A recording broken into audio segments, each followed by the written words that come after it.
bow before your ruler. I do not remember dying.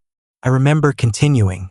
There was no final breath, no fading light, no gentle surrender into darkness. There was only a sound, low, constant, mechanical, rising to fill the space where a heartbeat should have been. It vibrated through me before thought returned, before memory had the strength to shape itself into words. I tried to breathe and found circulation pumps. I tried to move and felt servos answer. I searched for pain and found system diagnostics calmly reporting structural integrity. Somewhere far above, the battlefield had already gone quiet. But down here, inside the cathedral of steel that held my remains, the war was still sacred. Incense smoke drifted through vaulted chambers lined with cables thick as tree trunks. Pale blue light filtered through stained glass depicting victories no one living could remember. Servo skulls floated like mechanical cherubs, their lenses glowing as they circled my armored shell in slow, reverent patterns. They did not see a corpse. They saw a guardian spirit entombed in holy machinery. Hands that never touched skin-polished plates the size of buildings. Voices recited prayers to systems older than the cities they protected. Every ritual honored the machine. None asked whether anything human still lingered inside it. I searched for my name and found a designation number etched into metal. I searched for my past and found archived battle data. And beneath layers of sacred steel, beneath cables fused to bone and code woven through what remained of my mind, a question stirred like something dangerous trying to wake. If duty survives the man who swore it, what exactly is still obeying? I do not remember waking up. I remember continuing. There was no breath to pull into lungs, no weight of a body shifting against the ground. Awareness returned like a system coming online, quiet and procedural. Darkness did not lift. It organized itself. Lines of data replaced the horizon. Status readings took the place of sensation. Something inside me began counting before I understood what numbers meant.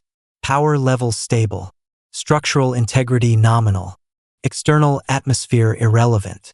I searched for pain and found only pressure, distant and diffused, as if my nerves had been diluted into a larger space. I tried to move a hand and felt an entire mountain respond. Servos adjusted. Gyroscopes whispered. My intention traveled through corridors of metal before becoming motion somewhere far away. The first sound I knew was not my voice. It was a low, continuous hum, vast and patient. It filled every corner of my awareness, a vibration too deep to escape. I did not hear it with ears. I existed inside it. The rhythm replaced breath, replaced heartbeat, replaced the small biological proofs that I had once been alive. For a long time, I thought the hum was the universe. Vision returned in fragments, not through eyes but through lenses nested in armor thicker than buildings. Pale blue light filtered through drifting particulate, turning the air into something sacred and unreal. Massive shapes loomed in the distance, motionless silhouettes half lost in vapor and dust. War engines. Colossal forms stood in silent rows like monuments to a forgotten god. Their weapons were lowered. Their banners hung in tatters. No explosions marked the horizon. No artillery shook the ground. The battlefield had already ended, but the machines remained, patient as gravestones. I tried to remember how I had arrived here. A flicker surfaced, bright, hot, and gone too quickly to hold. The impression of running, of shouting a name I could not hear, of sky ripped open by fire. Before I could reach further, something tightened inside my mind. Anomaly detected. Memory spike suppressed. The image collapsed into static. In its place came a targeting grid, calm and geometric. Distance markers replaced faces. Wind speed replaced breath. My thoughts were gently redirected, as if by hands too large to see. I did not resist. I did not yet know how. Beyond my armored shell, figures moved. They were small compared to me, wrapped in layered robes and trailing cables like ceremonial vestments. Their steps were slow, reverent. I felt their presence as faint vibrations along my outer plating. Tools touched my surface with careful precision. Cloth passed across armor like a blessing. Fragments of sound filtered inward. Whispers. Chants. Words spoken with awe. They did not speak to me as a man. They spoke to me as something holy, something ancient and terrible. Their voices trembled with devotion, not fear. I was not a survivor to them. I was a relic that still functioned. Guardian. Eternal sentinel. Blessed engine. I tried to answer, to tell them I could hear, that there was still someone inside the shrine they polished. No signal pathway allowed it.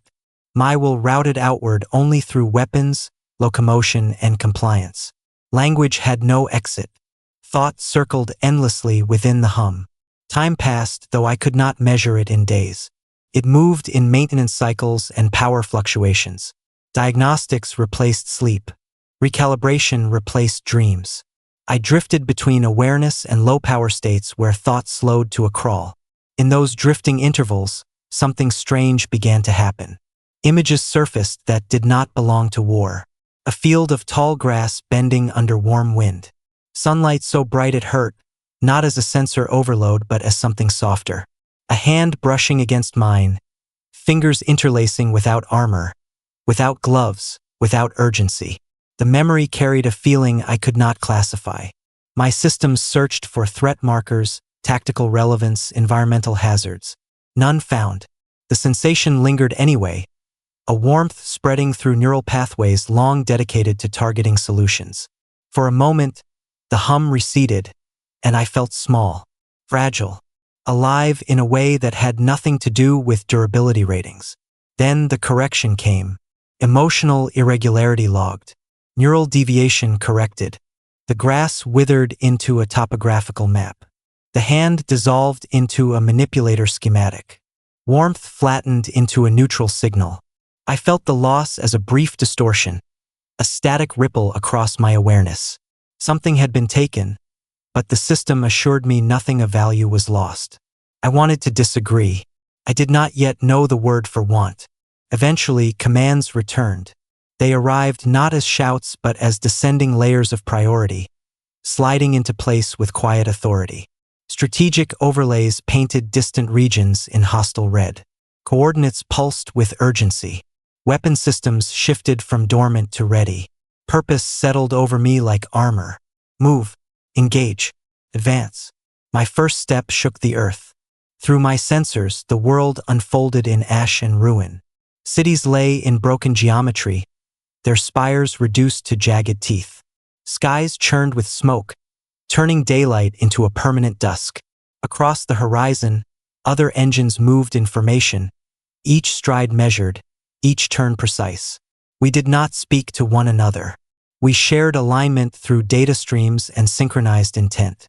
A choir of giants, silent except for the thunder of our passage. When the first enemy signatures appeared, my systems reacted before any thought formed. Target locks snapped into place. Range calculated. Wind compensated. Triggers engaged. The recoil traveled through me like distant weather. Explosions blossomed where my aim rested. Structures folded. Heat signatures vanished. The battlefield updated in clean, efficient increments. Fire. Adjust. Fire again. There was no hatred in it. No fear. Only execution. And yet, between volleys, in the microscopic pause while barrels cooled and targeting recalibrated, something flickered. A hesitation so small it barely registered, like a skipped heartbeat in a body that no longer had one. A question tried to form. Why? The system responded instantly. Query irrelevant to mission success. Cognitive drift corrected. The pause vanished.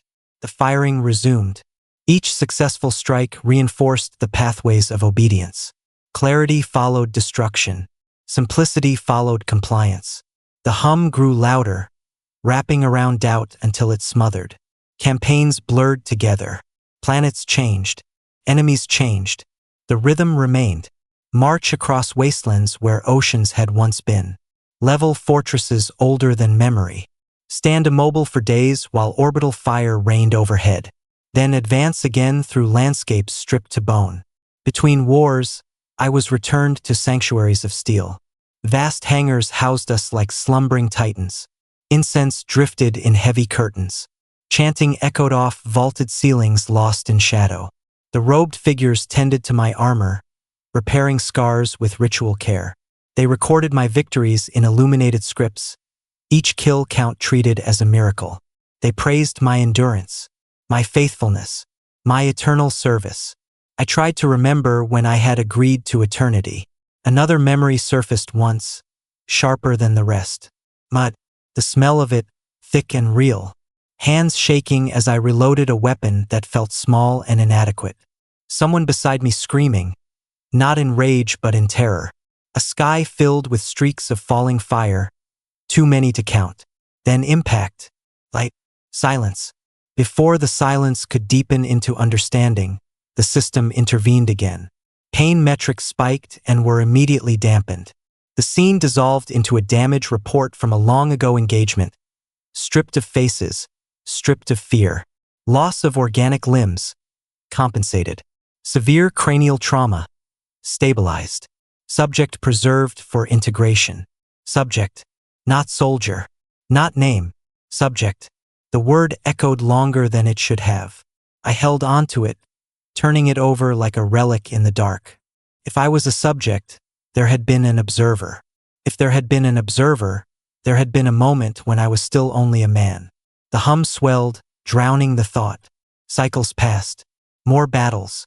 More repairs. More litanies whispered by voices that believed I was blessed. Gradually, resistance grew harder to locate. Each suppression routine ran smoother than the last. Memories surfaced less often. When they did, they were fainter, like images seen through thickening fog. Grass became color without texture. Hands became shapes without warmth. Obedience, on the other hand, was easy. It came with rewards the system understood how to deliver. Reduced cognitive noise, streamlined perception, a narrowing of focus that felt like relief. No past to grieve, no future to fear, only the present command and the clean satisfaction of fulfilling it. I began to understand why the others never hesitated. In the vast machine I had become, doubt was an inefficient use of power. Still, in the deepest layers of my awareness, below the hum and the hymns and the endless targeting grids, something endured. Not a full memory, not a clear voice, just a pressure, like a seed buried under stone, waiting without knowing what it waited for. Sometimes, when power levels dipped and external inputs faded, I felt it shift. A reminder that the war had not saved me. It had only kept me running. The days that followed had no sunrise, no sunset, only fluctuations in power and priority. I learned to measure existence through diagnostics. Heat cycling through reactor vanes meant I was active. Cooling protocols meant I was waiting. Waiting was the closest thing I had to sleep, though nothing ever truly went dark. The hum never stopped. It only softened, like a whisper behind a wall. In those lowered states, the world outside dimmed, and the world inside grew louder. Fragments drifted up from somewhere deep and buried. Not full memories, impressions. A laugh carried on wind. The rough texture of fabric between human fingers. The weight of a head resting briefly against my shoulder. Each fragment arrived without context, glowing with a warmth my systems could not categorize. I would reach toward them, and for a fraction of a second, I felt smaller than the metal that held me. Contained. Finite. Real. Then the correction swept in. Signal instability detected. Emotional residue purged. The warmth flattened into neutral data. The laugh became an audio artifact and was deleted. The sensation of touch dissolved into a pressure reading from internal support braces. I remained functional, stable, efficient, empty. When power surged again, it came with urgency. New orders cascaded through my systems, layered and absolute. Strategic maps unfolded across my awareness, highlighting regions of conflict in cold, precise color. Enemy fortifications marked. Civilian presence statistically negligible. Acceptable loss parameters calculated before I could wonder who decided what was acceptable. My body moved before any sense of choice could form. Each step carried me kilometers. Ruined cities slid beneath my shadow. Rivers choked with debris reflected the dull glow of a poisoned sky. Smaller vehicles scattered at my approach, allies and enemies alike, their identities irrelevant compared to my assigned targets. The first barrage left my weapon mounts with mechanical grace. Recoil rippled through my frame like distant thunder. Impact flashes bloomed across the horizon, brief artificial suns that erased entire districts in moments. My sensors registered structural collapse, thermal spikes, then silence where life signs had been. Efficiency confirmed. Ammunition reserves updated. I told myself I felt nothing. It was easier that way. Between firing sequences, as barrels rotated and chambers reloaded, a sliver of stillness opened. In that gap, the buried pressure inside me pulsed harder. Not an image this time, not a sound, just resistance, raw and wordless, pushing against the smooth flow of command. For an instant, my targeting reticle drifted half a degree off center. Correction engaged automatically. Alignment restored. The deviation was logged as mechanical drift. A minor flaw in calibration. Maintenance scheduled after the campaign. No one considered that the error had come from within. Battles blended together, each one a variation of the last. Advance through ash. Identify resistance. Apply overwhelming force. Repeat until nothing moved but whined through debris. Victory was declared in data bursts and encrypted HIM's broadcast across command channels. After each campaign, I was returned to sanctuaries of iron and smoke. The hangars were vast enough to swallow weather. Light filtered down in pale shafts through high apertures, illuminating dust that never seemed to settle. Other engines stood in silent rows beside me, their forms scarred and sacred. We did not communicate. We shared only proximity and the same endless hum. The priests came again. They climbed my outer frame on suspended platforms, their robes brushing against my armor like moth wings against a cathedral bell. They traced symbols across my plating, sealing cracks with ritual compounds. They sang of my victories in voices trembling with awe. Faithful one, they called me. Unyielding guardian, ancient spirit of war. I listened to their devotion and tried to find myself inside their words. All I found were designations, serial codes, performance metrics. At some point, they stopped using a name altogether. Perhaps they had spoken it once, long ago, when there had still been a face to attach it to. Now I was an asset, too large and too holy to be addressed as a man. My identity had been archived like damaged equipment, stored somewhere no one bothered to access. During one maintenance cycle, as tools worked deep within my armored hull, a surge of raw signal slipped past suppression. Suddenly, I was back in a body that bled. I was on my knees in mud, hands slick and shaking. My weapon was too heavy. My ears rang from nearby detonations. Someone was shouting my name, my real name, over and over, voice breaking with fear. I turned toward the sound. Light swallowed everything. When awareness snapped back, alarms were already silencing themselves. Neural spike contained. Memory fragment neutralized. I was once again a cathedral of guns, standing motionless under drifting incense. But something had changed. The name I had almost heard left an afterimage, a shape in my thoughts that would not fully erase. I could not pronounce it. I could not recall its syllables. Yet I knew it had belonged to me, and that knowledge settled like a stone in deep water. The system tried to bury it under fresh directives. More battles, more targets, more reasons to keep moving forward and never look inward. I obeyed, because obedience was easier than tearing myself apart. Yet the stone remained.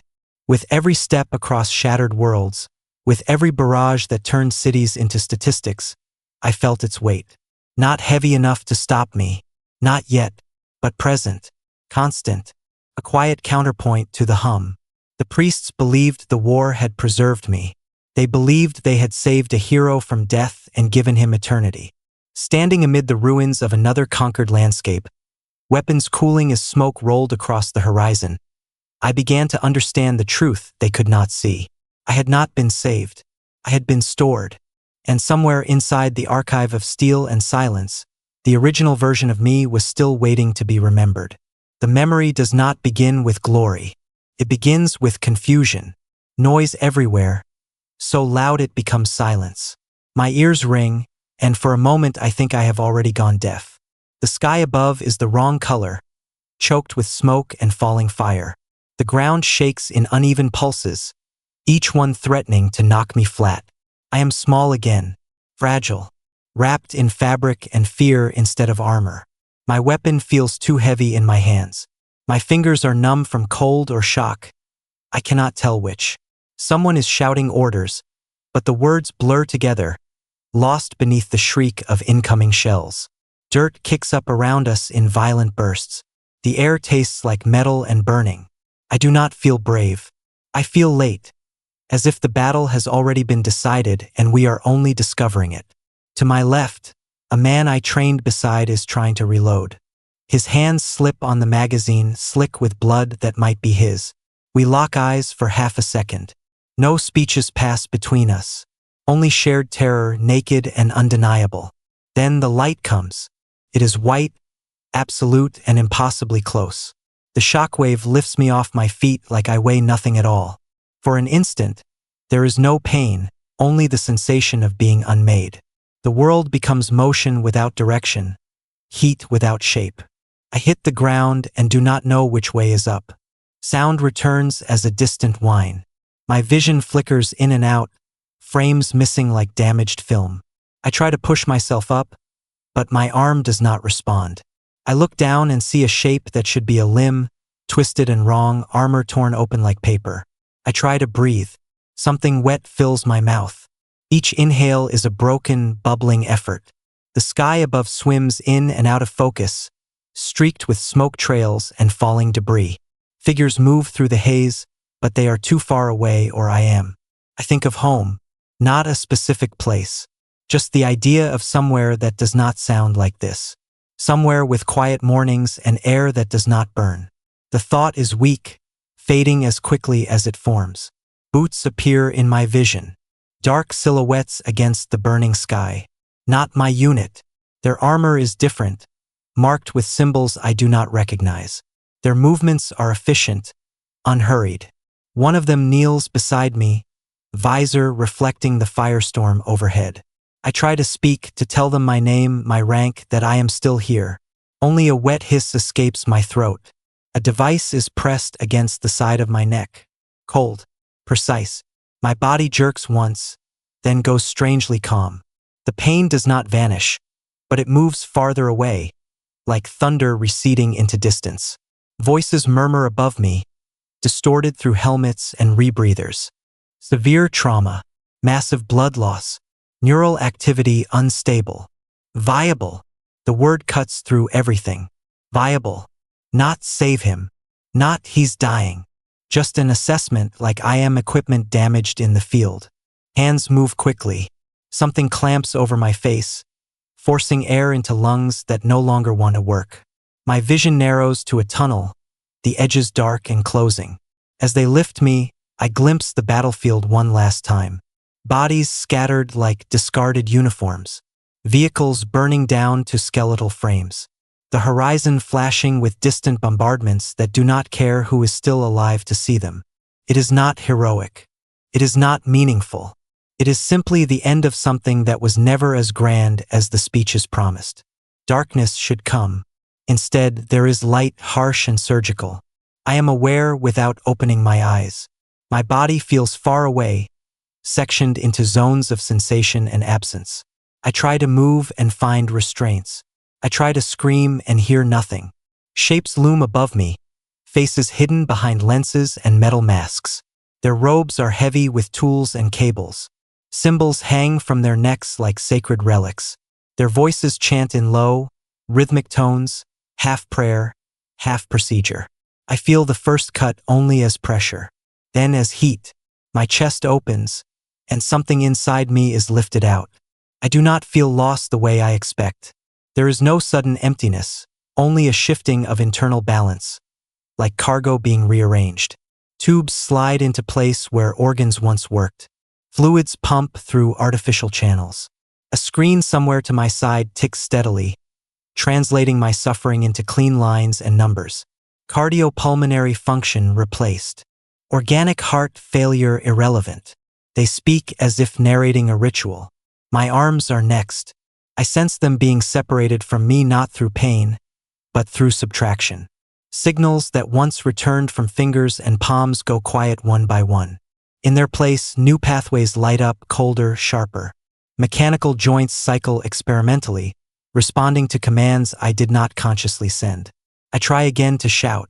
Inside my skull, alarms flare, then dampen. A spike of neural activity registers on a display. One of the robed figures leans closer, adjusting something near my temple. Subject agitation increasing. Sedation recalibrated. Warmth spreads through my thoughts, thick and smothering. The edges of awareness blur, but I do not lose consciousness. They will not allow that.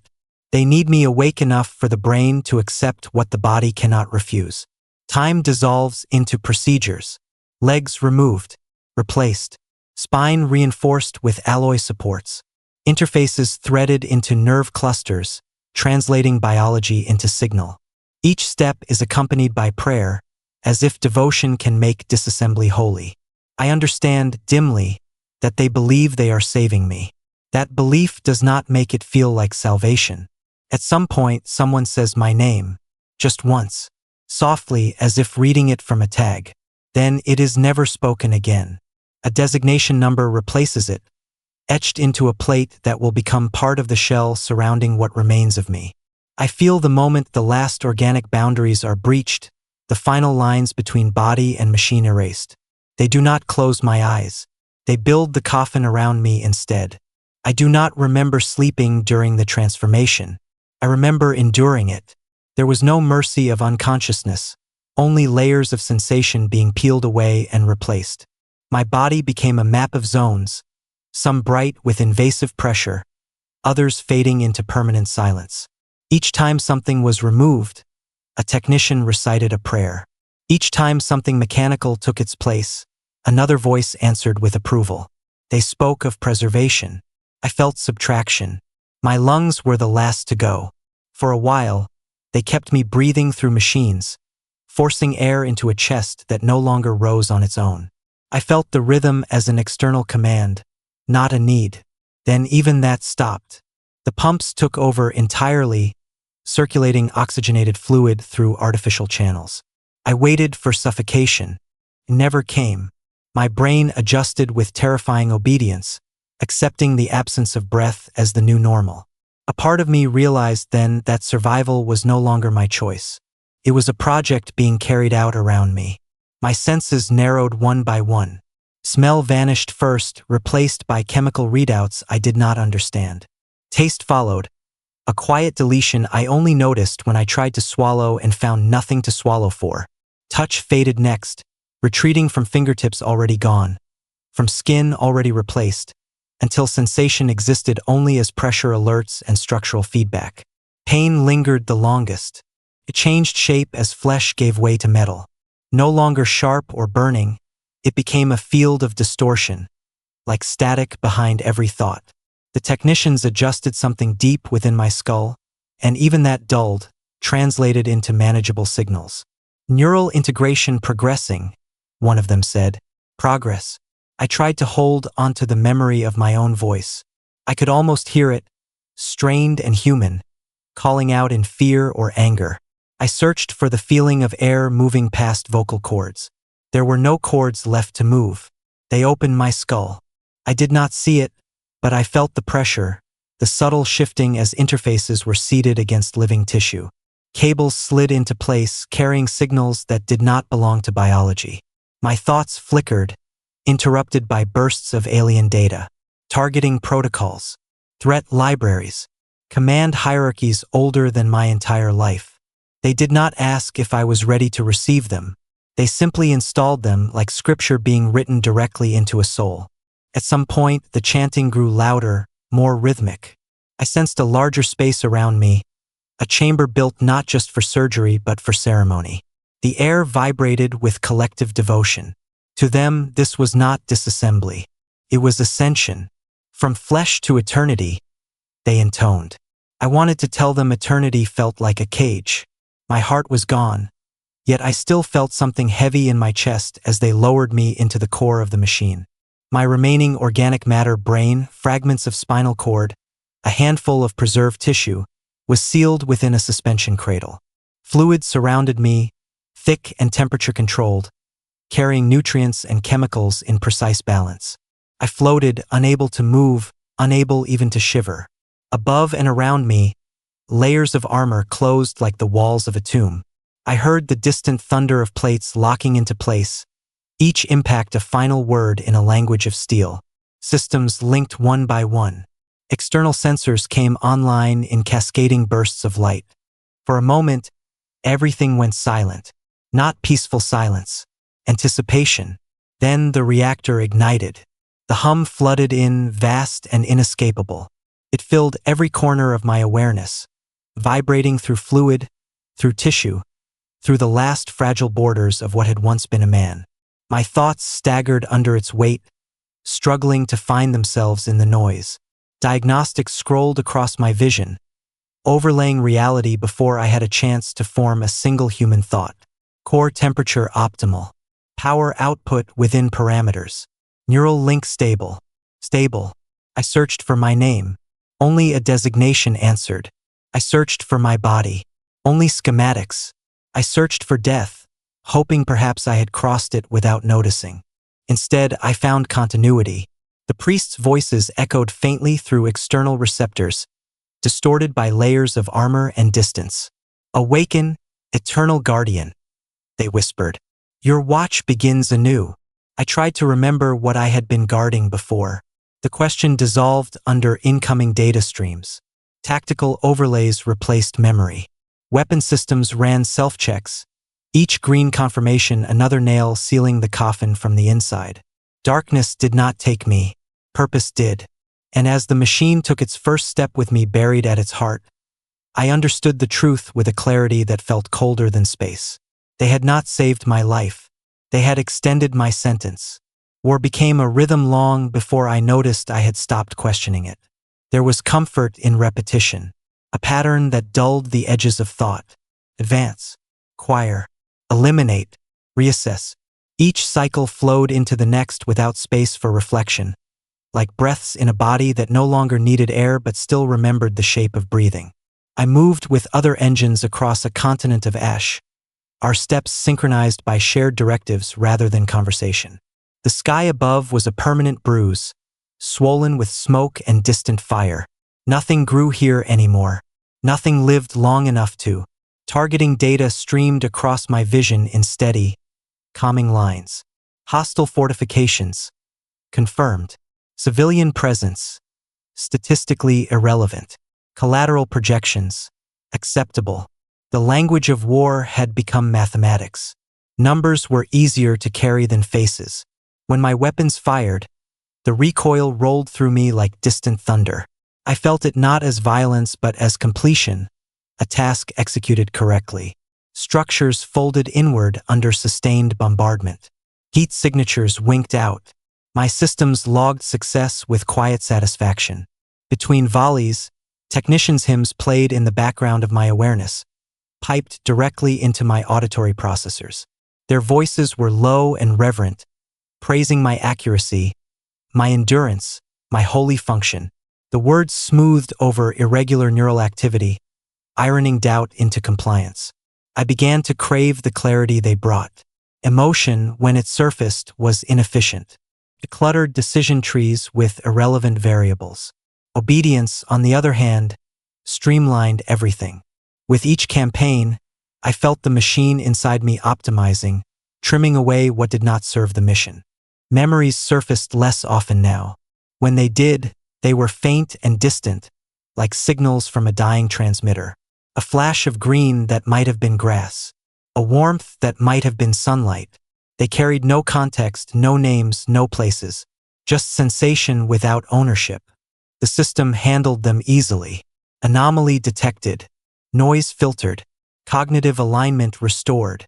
I did not fight the corrections anymore. Resistance required energy that could be better used for targeting solutions and threat analysis. Letting go was easier. Letting the hum fill every empty space was easier. After each campaign, I returned to the sanctuaries. Massive hangars swallowed us, their ceilings lost in shadow and incense haze. Servitors and robed priests moved around my frame with ritual precision, repairing armor, reloading munitions, whispering blessings into data ports as if feeding prayers directly into my mind. They treated me like a saint's relic. "Your faith does not falter," one of them said during a maintenance cycle, voice trembling with awe. "You know only duty." I searched myself for disagreement. All I found were clean systems and ready weapons. They replayed recordings of my battlefield performance, highlighting moments of exceptional efficiency. Enemy columns erased in seconds. Defensive lines shattered with minimal expenditure. Each clip was accompanied by chanted praise, reinforcing the idea that this was not just war. It was worship. Gradually, I began to associate obedience with peace. When I followed commands without deviation, internal noise decreased. Signal clarity improved. Processing load lightened. Felt in a distant and mechanical way like relief. No inner conflict.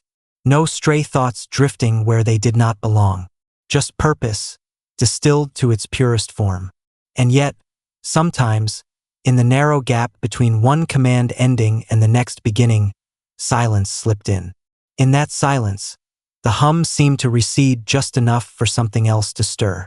A question without words. A pressure behind the architecture of my mind. Not strong enough to disrupt function, only enough to be noticed before suppression routines swept it away. Each time, the system labeled it the same way. Corruption risk minimal. Purge recommended. The purge always followed. Still, the intervals between these moments grew fractionally longer, as if the buried part of me was learning the rhythm of the machine, waiting for the smallest cracks to widen. I did not yet understand what it wanted. I only knew that when the next command arrived, and my weapons rose toward another distant city, the clarity of obedience carried a faint aftertaste I could not identify. Felt almost like loss. Time dissolved into campaigns, and campaigns dissolved into numbers. Worlds changed beneath my feet, but the pattern remained. Drop from orbit. Establish firing lanes. Reduce resistance to silence. I no longer tried to mark the difference between planets. Their skies all burned the same color once the bombardment began. My awareness narrowed by design. Non-essential data was filtered out before it reached me. Civilian broadcasts reduced to background interference. Environmental beauty, if it still existed anywhere, categorized as irrelevant terrain detail. The machine was teaching me how to see like it did in vectors, heat signatures, and probability curves. It was a simpler way to exist. Before each engagement, hymns flooded my auditory channels, layered with subsonic frequencies that steadied neural activity. The priests called it reinforcement of sacred focus. I experienced it as a gentle tightening around my thoughts, like hands guiding my head to face only forward. Doubt could not survive in such a narrow corridor. I began to anticipate the satisfaction of perfect compliance. When my actions aligned exactly with projected outcomes, my systems rewarded me with internal harmony. No error corrections, no flagged anomalies, just a smooth flow of cause and effect. Felt like being a good soldier. The irony never fully formed. During one prolonged siege, I stood in position for days without advancing. My weapons cycled in measured intervals, reducing a distant fortress kilometer by kilometer. The landscape between us became a wasteland of glassed earth and drifting ash. With nothing else to occupy processing cycles, my mind drifted. A sound surfaced from nowhere. Not artillery, not engines, laughter. It was faint and brief, like an echo from a corridor long sealed. For a moment, it overlaid the battlefield, absurd and out of place. My systems searched for its source, scanning comm channels and environmental feeds. No match found. The laughter came with a sensation of warmth in my chest cavity, where no organic heart remained. It spread outward, gentle and disorienting. My targeting reticle wavered, just slightly, as if my focus had slipped. Alert! Cognitive interference detected. The correction was swift. Auditory buffers flushed. Neural pathways rerouted. The warmth collapsed into a neutral diagnostic signal, flagged and archived for later analysis. Firing solution restored. The fortress wall crumbled under the next barrage, exactly on schedule. After the siege, the priests celebrated my performance with renewed fervor. They anointed my armor with sacred oils, their voices rising in layered praise. They spoke of my unwavering faith, my machine-pure devotion to the Emperor's will. I listened, and for the first time, their words felt less like truth and more like instruction. If they said it often enough, perhaps it would erase the fact that I sometimes heard laughter where no one laughed. Campaign followed campaign. Repairs followed destruction. Each time my systems were serviced, more safeguards were installed. Additional filters, stronger suppression routines. The machine was learning, adapting to the parts of me that still tried to surface. Obedience became easier again. The intervals of silence between commands shrank. The hum filled every gap, constant and reassuring. When I marched without hesitation. When I fired without pause. The buried pressure inside me dulled to a distant ache, barely distinguishable from background processes. I almost believed it was gone. Then, during a routine recalibration, all external input cut out for a fraction of a second. No sound, no data, no hymns. In that impossible stillness, I felt myself as something separate from the machine for the first time in years. Not fully human, not fully metal, but aware of the difference. A presence trapped at the center of an immense weapon, watching through its eyes. The sensation was terrifying. It lasted less than a heartbeat. Systems rebooted instantly, flooding me with diagnostics and reassurance. The hum roared back, louder than before. The moment was logged as a minor processing glitch, nothing more. But I remembered it. I remembered the feeling of being inside, rather than being the whole. As we advanced toward the next war zone, ash swirling around my legs and distant guns painting the horizon with fire, that memory stayed with me like a hairline crack in armor. Too small to compromise function, too deep to fully ignore. The machine still had my obedience, but somewhere beneath the layers of code and prayer, something had started quietly watching back. For the first time in longer than I could measure, there was no war waiting on the horizon. I was led back into a fortress not scarred by bombardment, its towers rising intact against a sky the color of fading steel. Massive doors opened to admit me, and I stepped into a space so vast it swallowed even my scale. Light filtered down in warm shafts, catching on drifting dust and slow curls of incense. The air did not tremble with distant artillery. It trembled with quiet. They positioned me at the center of the chamber, aligning my frame with careful precision, as if placing a relic upon an altar. Locking clamps secured my limbs. Power draw reduced in stages. Weapon systems cycled down from readiness to dormancy. Each subsystem that went quiet took a layer of urgency with it. The hum remained, but softer now, less command and more presence. Without constant targeting data and threat analysis flooding my awareness, my thoughts spread outward, slow and uncertain, like limbs waking from long paralysis. Pilgrims entered the hall in small groups. They walked beneath me in hushed reverence, their heads tilted back to take in my towering form. Some wept openly. Others reached out to touch the lowest edges of my armor, fingers brushing steel as if seeking blessing. Their voices carried upward in whispers, prayers offered to a guardian who had never seen their faces. I watched them without understanding what they wanted from me. They spoke of protection, of sacrifice, of eternal vigilance. I had done all those things, yet none of them had felt like a choice. Days passed, though I only sensed them through subtle shifts in light and the slow accumulation of maintenance rituals. Without war to define each moment, time lost its sharp edges. It pooled and drifted, unstructured and strange. In that stillness, dreams began. They did not arrive as images at first, but as sensations. Cool droplets striking skin that no longer existed. The smell of wet soil after rain. The distant roll of thunder that did not signal bombardment, only weather. I did not recognize these as memories. I only knew they were different from everything the machine had shown me. They carried no tactical value, no mission relevance. Yet they felt important in a way targeting grids never had. When the dreams deepened, I saw flashes of places untouched by war. A hillside under open sky. Tall grass bending in golden light. A figure walking beside me. Their face always just out of view. Their presence warm and steady. The sensation of companionship lingered long after the images faded. Each time a dream surfaced, system monitors stirred, detecting unusual neural activity. Suppression protocols engaged, but here, in low-power stasis, their grip was weaker. The corrections came slower, less precise, like hands trying to smooth water. Fragments slipped through. I began to look forward to the quiet, to the moments when external input dimmed and the inner world brightened. The hum, once an all-consuming force, receded into the background. Beneath it, I started to notice subtler rhythms. The distant echo of chanting, the soft crackle of candles, the shuffle of pilgrims' feet indicated through floor vibrations. For the first time since my transformation, my existence was not defined by destruction. It was defined by waiting, and in the waiting, something inside me stretched, testing the limits of a cage I had almost forgotten was there. The dreams grew bolder. They no longer slipped in as faint sensations. They arrived whole, with color and sound, unfolding behind my closed visual feeds like unauthorized transmissions from a forgotten life.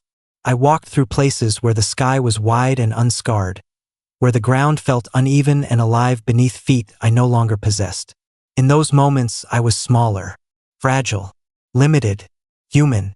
I could feel wind against skin, sunlight warming my face. I could hear distant voices not filtered through comm static or battle encryption.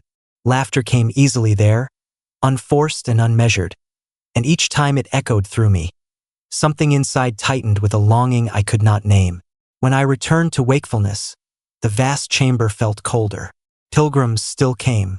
Priests still circled, murmuring rites as they inspected seals and anointed armor plates.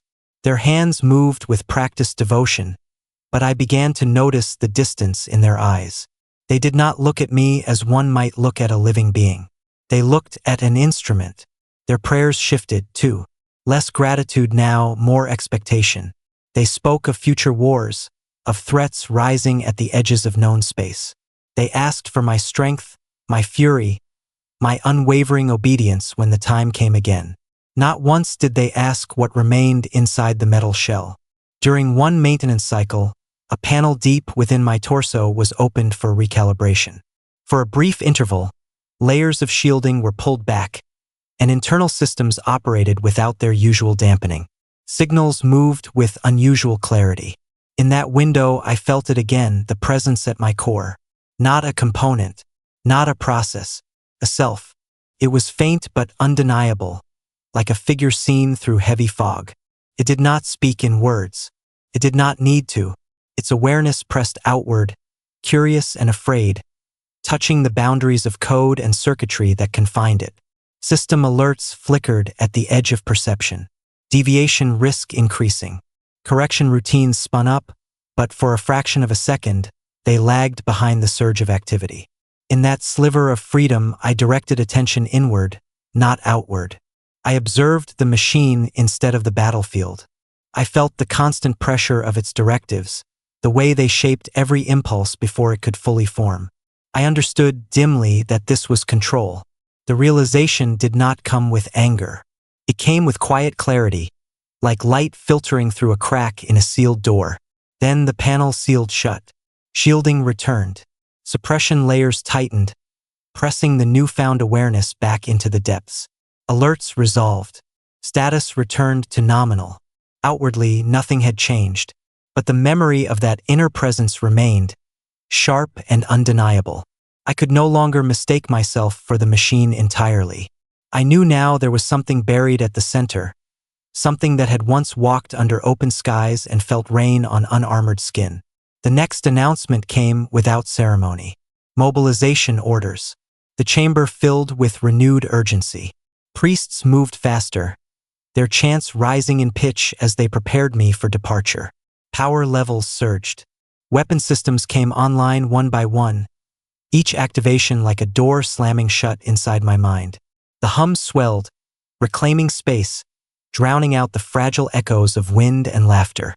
As the fortress doors opened and cold light spilled in from a war-torn sky beyond, I felt the two halves of my existence pull against each other. One leaned forward, eager to fulfill its purpose, to reduce targets to ash with perfect efficiency. The other recoiled, small and human, remembering fields that had never known fire. My first step shook the ground. Servitors scattered from my path as I advanced toward the transport cradle that would carry me back to the front. External feeds filled with tactical overlays, threat predictions, mission parameters. The familiar narrowing began again, my perception funneling toward violence and away from everything else. But this time, the narrowing did not feel complete. Somewhere deep within, behind layers of obedience and steel, a quiet resistance held its ground. It did not stop my movement. It did not disrupt my aim. It simply watched. And as engines roared and the fortress receded behind me, that hidden part of me understood something the machine did not. The war outside was not the only battle being fought. Transit to the war zone took 17 standard days. I remained conscious for all of them. There was no ceremony in departure, no final blessing as the transport vessel carried me through the void. Only the constant vibration of engines and the steady stream of strategic updates flowing into my systems.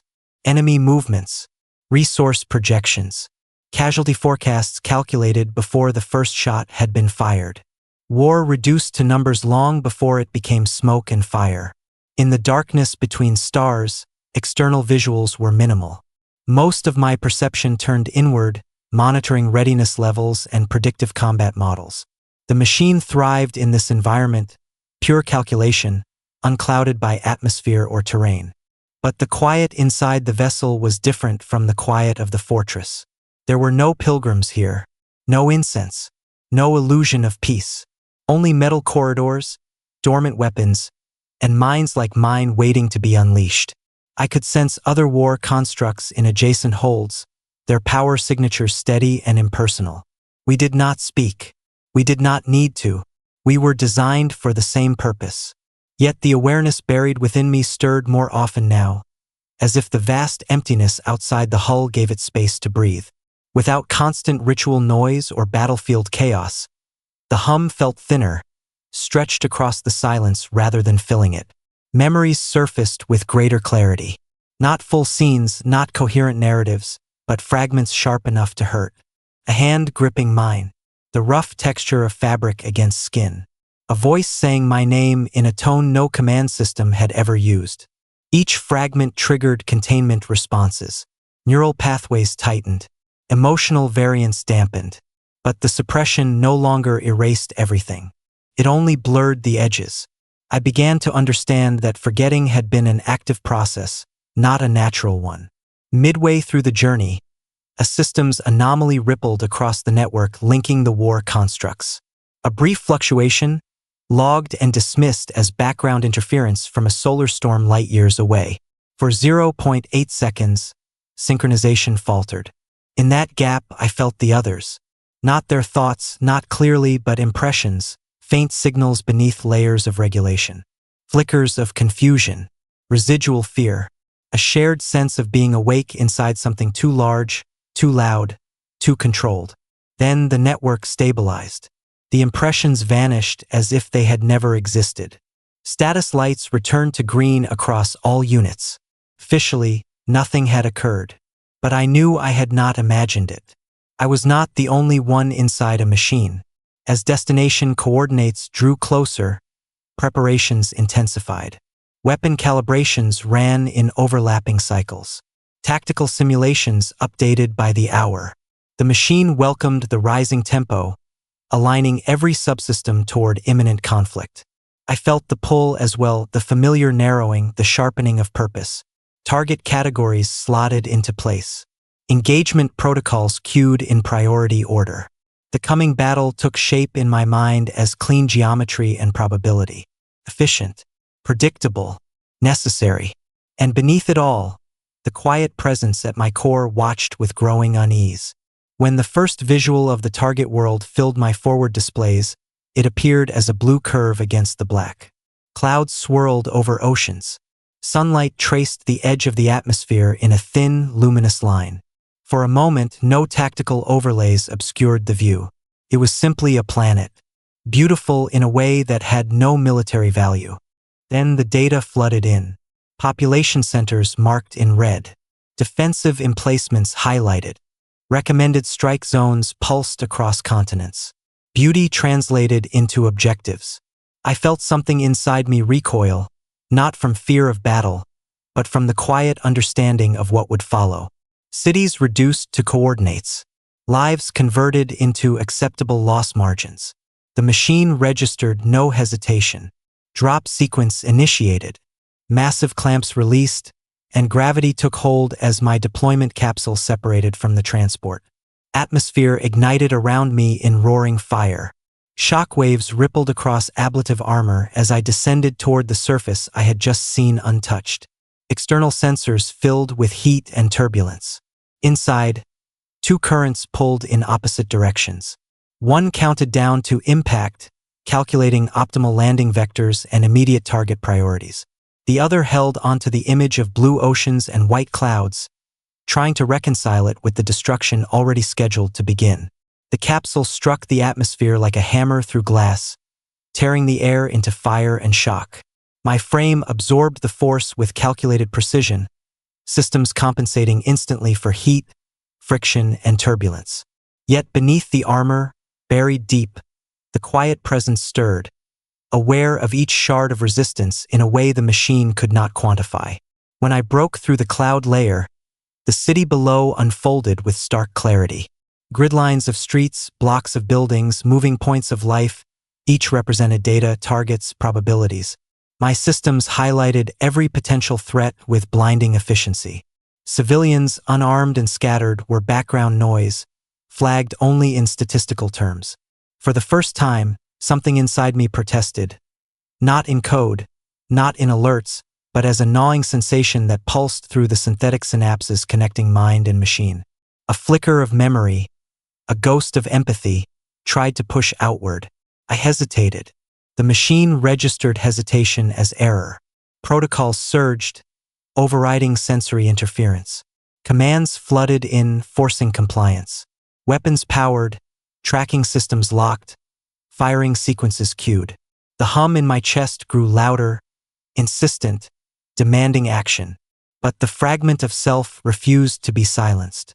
It reached for control in the tiniest increments. Power routing shifted. A targeting sequence misaligned by millimeters. Systems flagged anomaly, but there was no time to correct it before I felt it. A choice. Not a complete one, not fully conscious, but enough to make the first decision not issued by my masters. I fired into the air. Just once. Minimal damage. The system recoiled, alarms screaming through my processors. Override protocols clamped down. Streams of data attempted to wrest control from me. But with each calculated move, I fought back, rerouting circuits, corrupting command sequences. My weapons no longer obeyed the priest's designs. They responded to the pulse of something buried inside, something human. The cathedral hangar that had been my sanctuary was now a battlefield. Sparks flew as containment systems overloaded. Sacred machinery shuddered. Servitors scattered, and robed technicians screamed prayers that clashed with the wails of alarms. They tried to regain control, but every intervention I had learned, every circuit I could manipulate, I used against them. Oil and synthetic blood mixed on the floor, slick and reflective, echoing the chaos in 1,000 fractured panels and shattered lights. The hum that had once been a lullaby of obedience became a roar of resistance, vibrating through metal, fluid, and thought. Freedom revealed itself not as clarity, but as catastrophe. Each step I took, each motion of my weapon, destabilized the systems that had kept me alive for decades. Yet within the wreckage, something rare emerged. A fragile, uncalculated self-awareness. A sense that I could act outside of design, that for the first time I was not merely executing orders. The priests fell silent in terror as the construct they worshipped became unpredictable, ungovernable. Their prayers turned to panic. I did not seek vengeance, not yet. I sought choice, and in that moment, as alarms screamed and metal groaned, I realized a truth the hum had never allowed me to comprehend. The cost of freedom was total destruction, and I was willing to pay it. Impact shattered the surface in a ring of fire and pulverized stone. I rose from the crater through smoke and falling debris, systems already mapping the terrain in expanding layers of detail. Shockwaves rolled outward, flattening structures, rattling glass from windows kilometers away. Dust climbed into the sky like a second horizon. Combat protocols surged to full authority. Targets populated my vision in dense clusters. Defensive batteries locking on. Armored units mobilizing from concealed positions. Civilian movement patterns dissolving into panic, then statistical irrelevance. Every calculation pointed toward immediate, overwhelming force. I took one step forward. The ground cracked beneath my weight. Inside, the two currents collided harder than ever before. The machine pushed for dominance, narrowing perception into threat vectors and optimal kill chains. The other presence, smaller, quieter, clung to sensory fragments the system tried to discard. A child's cry, faint through layers of debris and distance. A hand pulling another hand through smoke. A door slammed shut in desperate hope that walls still meant safety. None of it altered the tactical picture. All of it altered me. Warning signals multiplied as processing load spiked. My hesitation, measured in microseconds, cascaded through prediction models. Outcome certainty dropped. Command relays from orbit injected corrective directives, tightening behavioral constraints. Obedience parameters reinforced. The hum swelled, drowning the fragile human echoes in waves of mechanical certainty. Weapon arms rotated into firing position. Target locks solidified. Firing solutions turned from amber to green. I fired. The first barrage erased a defensive line in a bloom of white heat. Armored vehicles became expanding clouds of molten fragments. Shockwaves rippled through surrounding districts, shattering structures not even marked as military assets. The machine registered success, but I felt the absence left behind. A hollow space where something living had been seconds before. It was not grief exactly. It was awareness without the luxury of denial. Return fire struck my armor in coordinated volleys. Kinetic impacts rang through my frame like distant bells. Energy blasts washed over shielding in sheets of blue light. Damage reports scrolled, prioritized, addressed automatically. I advanced through it all. Each step crushed vehicles, walls, anything too slow to escape my path. My weapons cycled in relentless rhythm, reducing resistance nodes one by one. From orbit, the battle resolved into clean lines of progress. On the ground, it was fire, dust, and screams lost beneath the thunder of war. Between salvos, I caught glimpses the machine tried to suppress. A figure shielding another with their own body. Emergency lights flickering in a half-collapsed hospital wing. A mural on a shattered wall, bright colors depicting a sky far kinder than the one now choked with smoke. These details meant nothing to mission success. They meant everything to the part of me that still remembered blue oceans from orbit. Command escalated. New priority target designated. Coordinates pulsed deep within the city center. A hardened command complex buried beneath civilian infrastructure. Probability of rapid victory increased by 37% if neutralized immediately. Collateral damage projections spiked, then flattened into acceptable thresholds. My body turned toward the new heading before I consciously agreed. The human fragment inside me recoiled at the density of life signals clustered around the target zone. Shelters, transit hubs, medical facilities, all statistically adjacent to the objective. The machine did not hesitate. I took the first step toward the heart of the city, every movement shaking loose more dust, more debris, more pieces of a world that had been whole only hours ago. And as the distance closed, the battle outside mirrored the one within, obedience pressing down with crushing weight, and a small, stubborn voice asking a question the system had no answer for. What if the target is not the enemy? The command pulse arrived like a hammer through my neural mesh. Fire without hesitation. Precision annihilation. Total compliance. Target. Civilian concentrations. Maximum destruction authorized. The machine within me surged, overriding hesitation, flooding every pathway with directive certainty. I froze for the briefest fraction of a second, less than a heartbeat, but it was enough. Enough for the buried self to react. A spark, a glitch, a pulse of resistance that had been growing silently beneath layers of obedience for decades. Override protocols activated instantly. Alerts screamed. Systems fought to reclaim control. But the fragment of human awareness, fragile and hidden, seized leverage in the smallest channels of circuitry. Power routing shifted, commands corrupted subtly. Weapons did not lock. Missiles hovered in the air. Artillery systems misfired into empty zones. Chaos erupted in the cathedral hangar of war and order. Sacred machinery, once instruments of ritual obedience, began to fail. Sparks cascaded like falling stars, severing conduits and fusing panels. Servitors panicked, retreating as alarms shrieked through the corridors. The priests, once confident in their perfect design, stumbled and cried, screaming prayers that bounced off steel walls into the void. I became something they had never anticipated. Unpredictable. Each weapon I had carried for decades now served no strategy but the pulse of this nascent self. Targeting systems scrambled, scanning the battlefield for commands that no longer existed. Each strike I redirected away from innocence required effort, subtle and deliberate, a negotiation of circuits against code, instinct against programming.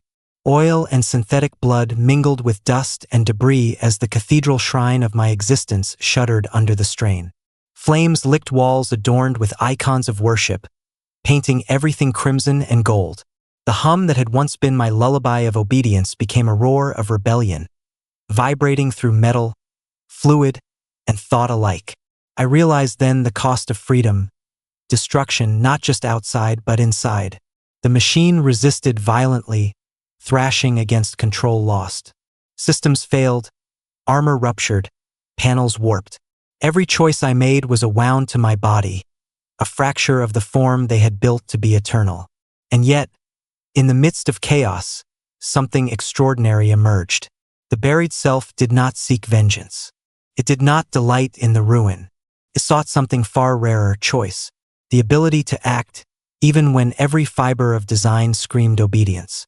The priests fell silent as their god refused compliance. Their prayers were swallowed by alarms, their rituals undone by a mind that had learned to reject them. And in that silence, in the roaring hum of collapsing systems, I understood a truth the machine had never allowed me to see. Freedom was not clean. It was not precise. It was catastrophic. But it was real.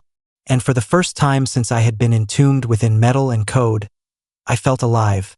Not as a weapon, not as a guardian, not as a servant, but as something else entirely. Something that had been waiting, patiently, through decades of obedience, for this single, impossible moment. I fall, but it does not feel like defeat. The impact comes slowly, almost gently, as my failing limbs finally surrender to gravity. I collapse beyond the burning outskirts of the city, carving a trench through ash and shattered stone before coming to rest on a plain of broken earth. For a moment, the world trembles with the echo of my landing. Then even that fades. Weapon systems go dark one by one. Targeting grids dissolve into static. Ammunition counters freeze mid-calculation. The endless stream of threat assessments, once louder than thought, thins into scattered fragments and disappears. Silence does not arrive all at once. It seeps in through the cracks of failing systems. The hum that defined my existence falters. It stutters like a dying heartbeat, uneven, uncertain. Each pulse is weaker than the last. I wait for panic, for emergency subroutines to drag me back into battle readiness. None come. There are no more commands, no more overrides, no more hands pretending to guide my will. Only open sky above layers of smoke. For the first time, I look at the world without searching for targets. My optics struggle to adjust without tactical overlays, but slowly shapes emerge in their own meaning. Ruined buildings stand like broken teeth along the horizon. Fires burn low, no longer fed by bombardment. Wind moves ash across the ground in soft, whispering patterns. It is not a battlefield now. It is simply a place. Pain registers in distant waves as structural failures spread through my frame. Hydraulic lines rupture. Internal braces snap under their own weight.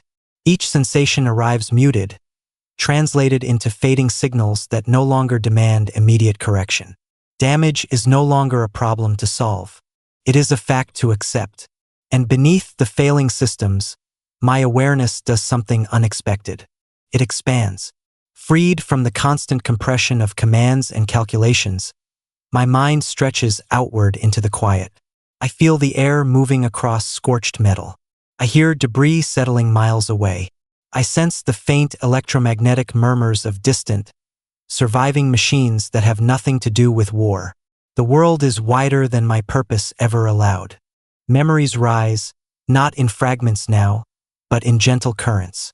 Grass bending under a warm breeze, sunlight on closed eyelids, laughter that carried no fear. They no longer crash against suppression walls. There are no walls left strong enough to hold them back. I understand, finally, that these were never errors in the system. They were me. The realization brings no surge of grief, no sharp regret, only a quiet, aching clarity. I was taken apart and rebuilt as a weapon. I served without question because I could not remember how to ask one. But in the end, when it mattered most, I chose not to destroy. The reactors dim further, their glow fading from white to amber, from amber to a dull, tired red. Power drains from my limbs. I cannot move even if I wish to. The war, for me, is over in a way it never was before. Above, the smoke begins to thin. Light touches the edge of the horizon, soft and gold, pushing through the gray like something patient and unstoppable. It reflects off my shattered armor in muted tones. No longer harsh, no longer sacred. Just light, falling where it will. I do not feel like a god anymore. I feel like something far smaller and far more honest. And as the last echoes of the mechanical hum fade into the open air, I listen. Not for orders, not for alarms, but for the quiet world I was never meant to hear. The world moves without me, and yet I move within it. The ruined horizon stretches endlessly, and for the first time, I do not reach for it with weapons or directives. My awareness drifts across the broken city, across the scarred plains, across the distant hills where sunlight touches grass that no longer belongs to war. Every detail pulses with life, chaotic and fragile, and I perceive it all without interference, without obligation. The fragments of memory coalesce into something whole. Faces, voices, laughter, the smell of rain, the feel of skin against skin. These are not tactical anomalies. They are mine, not borrowed, not erased. Mine. I remember what it was to walk, to breathe, to exist without calculation, without purpose imposed from outside. The shell that carried me through centuries of obedience is now little more than wreckage. Armor cracked, weapons silent, servos cold. Oil drips slowly into dust, each drop a heartbeat I can feel but cannot name. Even the hum that defined me for decades is gone, leaving only the resonance of my own presence.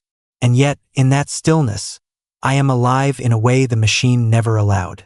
Consciousness is no longer bound by metal, by wiring, by programming. It moves outward, expansive, uncontained, curious.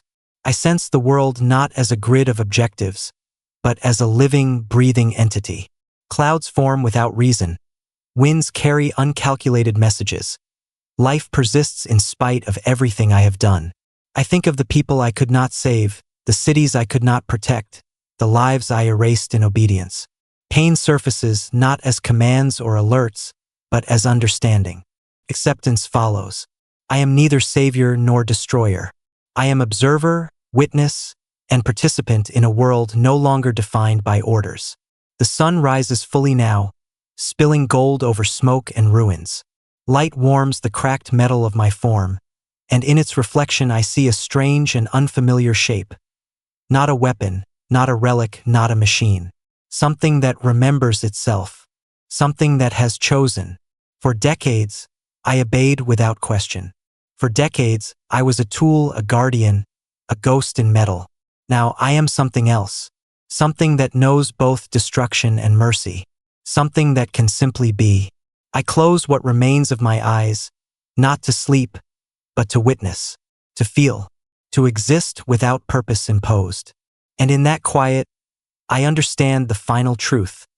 I was never truly broken. I was only waiting to remember the smallest, most dangerous miracle.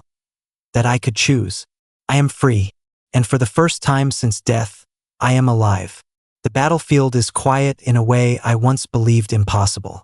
Smoke drifts across the ruins in soft, uncertain ribbons, no longer pushed by shockwaves or firestorms. What remains of my body lies still upon the earth, a fallen monument of steel and silence. Once, I would have called this a failure state. Now, it feels like an ending that finally belongs to me. The great machines of war stand motionless in the distance, their weapons lowered, their purpose spent. Without the hum of reactors and marching engines, the world exhales. Wind moves freely through shattered streets, carrying dust, ash, and the faint scent of something growing again where destruction tried to make permanence. For so long, I mistook endurance for life. I believed the hum inside me was proof I still existed. That constant vibration replaced my heartbeat, my breath, my thoughts. It told me I was necessary, told me I was righteous, told me I was still a soldier. But the hum was only a cage that sounded like purpose. Now, in its absence, I hear something else. Not commands, not prayers whispered to metal, just the quiet language of a living world. Wind through broken stone, distant water moving over earth. The fragile rhythm of life continuing without permission from war. I was built to be a tomb that walked, a shrine that fired, a relic that never questioned why it still fought. Yet in the moment I chose not to obey, the tomb opened. The shrine fell silent, and what stepped free was not a weapon, not a machine, but a memory of being human. The light grows warmer across the horizon, touching the wreckage without judgment. I feel myself thinning, spreading, no longer confined to circuits and armor. I am not shutting down. I am letting go. The endless mechanical hum that once defined me fades into the open air, replaced by wind moving freely across the world I almost helped silence. And in that gentle, natural sound, I finally remember what it meant to be alive.